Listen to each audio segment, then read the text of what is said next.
kelas 3. Tema 2, menyayangi tumbuhan dan hewan. Subtema 3, menyayangi tumbuhan.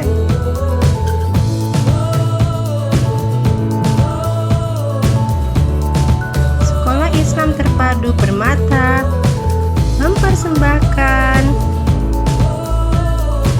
merawat tanaman adalah cara menyayangi tumbuhan.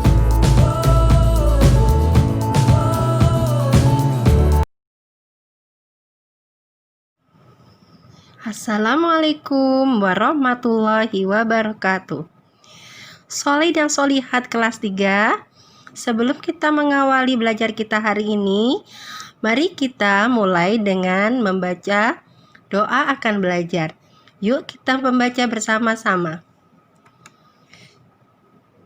Bismillahirrahmanirrahim. Rabbi zidni ilma warzuqni fahma. Ya Allah, tambahkanlah daku ilmu dan kurniakanlah daku kefahaman. Amin ya robbal alamin.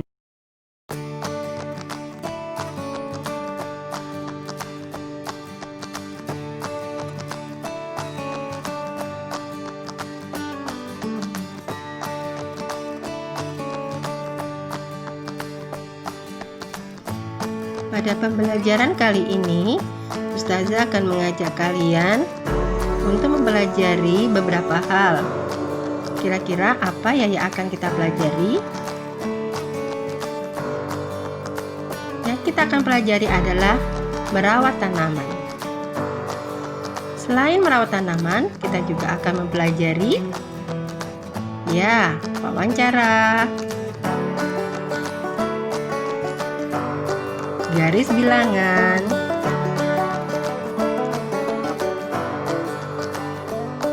tugas dan peran anggota keluarga, dan yang terakhir adalah motif hias tumbuhan. Nah, untuk lebih lanjut, tetap semangat mengikuti pelajaran Ustazah berikutnya.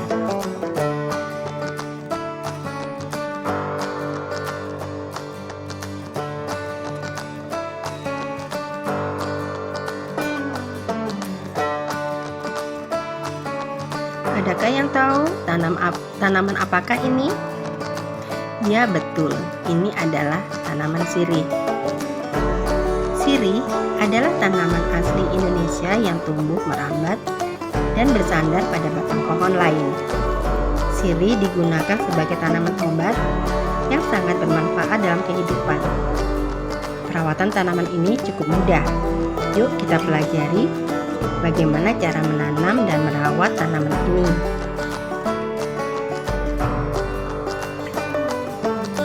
Pertama-tama, sebelum kita menanam daun sirih, kita harus menyiapkan media tanam. Media tanam itu dengan cara menyiapkan komposisi tanah, pasir dan kompos dengan perbandingan 5:5:1. Kemudian, masukkan campuran bahan tanam tersebut ke dalam pot. Dilanjutkan dengan menyiram media tanam tersebut untuk menjaga kelembabannya. Campurkan 10 gram pupuk organik dengan air.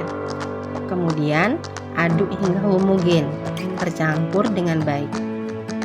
Selanjutnya, siram atau kucurkan larutan pupuk organik tersebut ke dalam tanaman.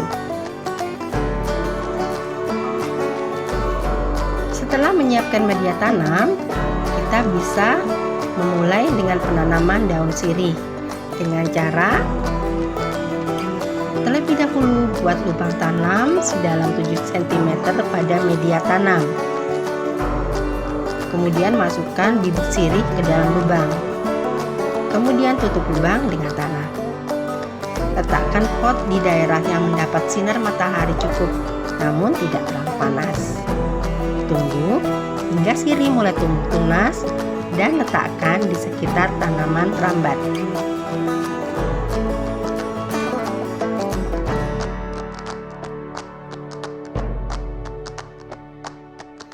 Setelah kita mempelajari cara menanam tanaman sirih, selanjutnya kita akan mempelajari cara merawat tanaman sirih.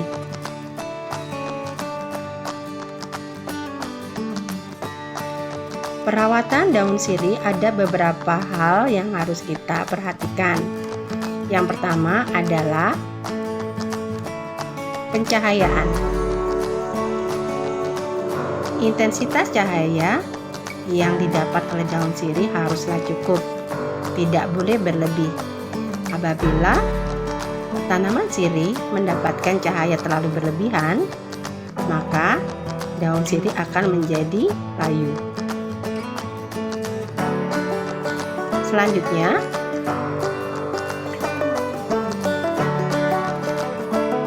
pemberantasan hama. Ciri tanaman sirih yang terjangkit hama yaitu daunnya menjadi kuning dan gugur, dan batangnya juga mengalami pembusukan. Pemberantasan hama dilakukan dengan cara memberikan pupuk atau pestisida. Cara perawatan daun sirih berikutnya adalah dengan memberikan pupuk. Pemupukan yang diberikan pada daun sirih dengan menggunakan pupuk organik dengan takaran yang cukup. Dan berikutnya adalah penyiraman. Penyiraman pada tanaman sirih dilakukan secara teratur dan tidak boleh berlebihan.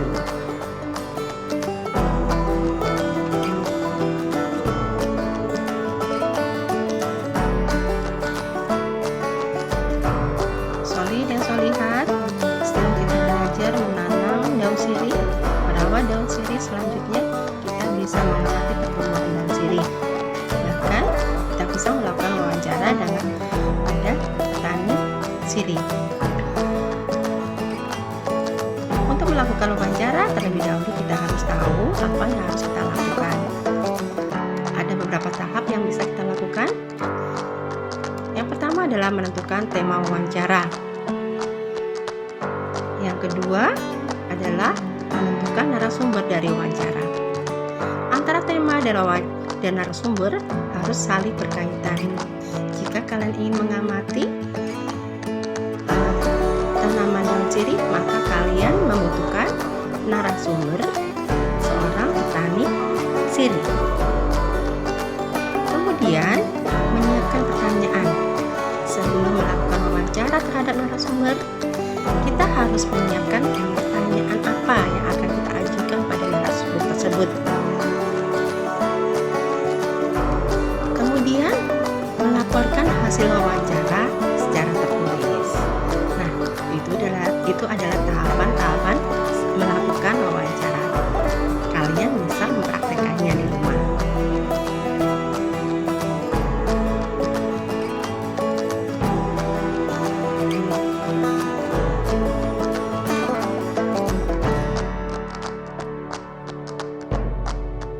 Semangat, soli dan solihat untuk belajar.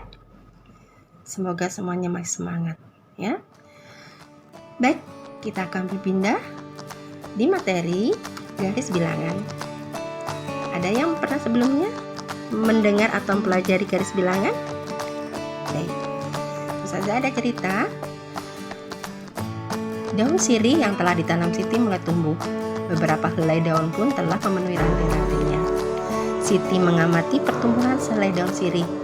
Dia akan mengukur panjang daun sirih tersebut. Sebelum mengukur, Siti belajar tentang garis bilangan. Yuk kita belajar bersama Siti. Garis bilangan adalah sebuah garis.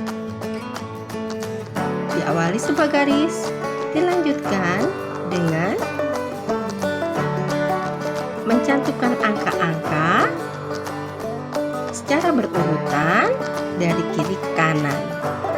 0, 1, 2, 3, 4, 5, dan seterusnya. Itulah yang disebut dengan garis bilangan. Cukup mudah untuk memahaminya, kan? Kalian bisa berlatih dengan melengkapi garis bilangan dengan angka-angka atau bilangan-bilangan urutannya. Ada 0, 0, 2, 0, 0, 5. Kira-kira yang kosong atau yang bertanda titik-titik itu diisi dengan dilengkapi dengan bilangan berapa ya? Pasti kalian bisa. Semangat untuk berlatih.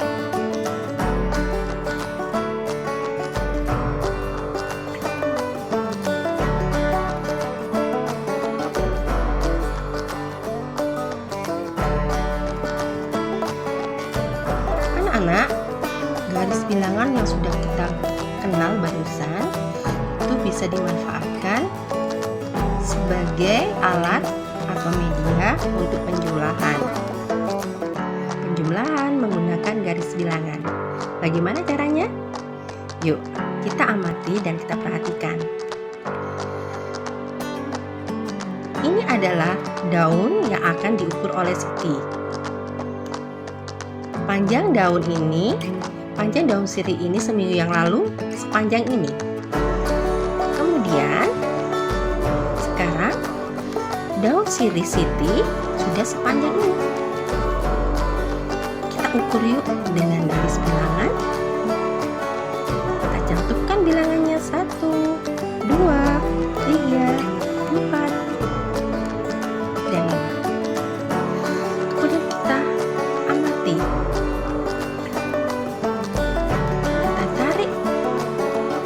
Daun yang kecil di atasnya yang seminggu yang lalu dia berada di posisi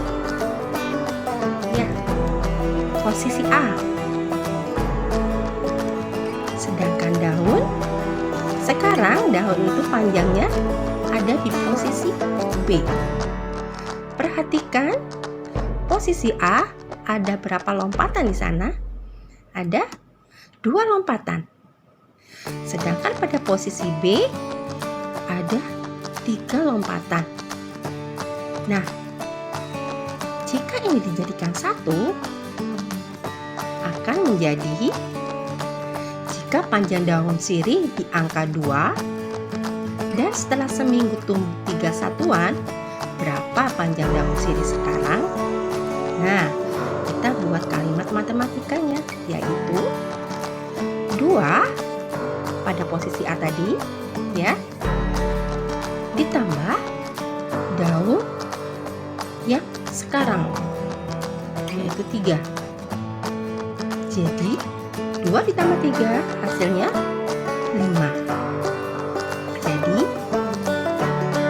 kesimpulannya panjang daun sirih sekarang adalah 5 satuan. Bagaimana? Mudah dipahami? Untuk lebih mantap lagi, silakan kalian mempelajari latihan-latihan seperti ini. Semangat!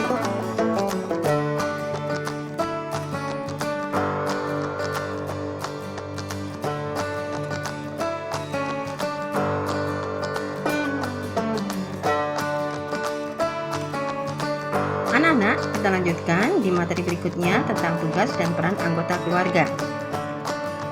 Benny tinggal bersama ayah dan ibunya. Setiap hari, Benny melakukan tugas-tugas yang menjadi kewajibannya. Salah satu tugas Benny yaitu menyiram tanaman setiap sore. Dan setiap hari, ayah, ibu, dan Benny bangun pagi. Ibu akan menyiapkan sarapan untuk semua anggota keluarga. Ayah mempersiapkan diri untuk pergi bekerja. Benny juga bersiap-siap untuk berangkat ke sekolah. Benny sudah menyiapkan semua keperluan sekolahnya di malam hari. Ayah berangkat ke tempat kerja dengan sepeda motor. Kadang-kadang ayah mengantar Benny ke sekolah. Ayah rajin bekerja. Ia melakukan itu semua untuk kebutuhan keluarga. Setelah Benny dan ayah berangkat, ibu Benny melakukan aktivitas yang lain. Kegiatan mencuci, membersihkan rumah, dan memasak dilakukan ibu Benny setiap hari. Pada sore harinya, Benny beserta adik-adiknya punya kewajiban belajar. Nah, semua tugas dalam keluarga harus dijaga keseimbangannya, karena itu adalah mengamalkan salah satu sila dalam Pancasila, yaitu sila kelima dari Pancasila yang berbunyi keadilan sosial bagi seluruh rakyat Indonesia.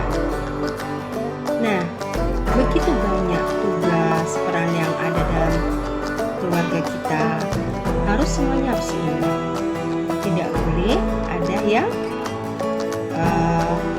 lalai, ada yang lupa. Jika itu terjadi, maka akan menjadi masalah. Apakah kalian sudah melaksanakan tugas yang sudah diberikan ayah bunda di rumah? Semoga kalian semua bisa melaksanakannya dengan baik.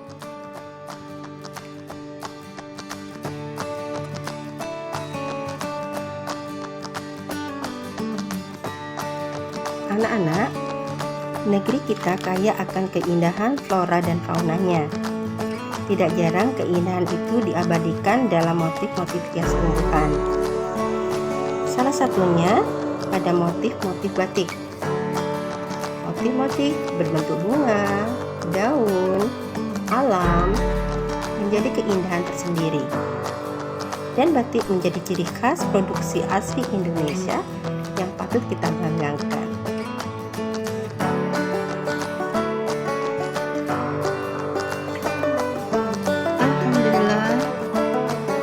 Sudah materi yang aku sampaikan pada kesempatan kali ini. Semoga membawa manfaat dan kebaikan. Terima kasih atas segala perhatiannya dan semangat belajarnya. Ustazah akhiri, wassalamualaikum warahmatullahi wabarakatuh.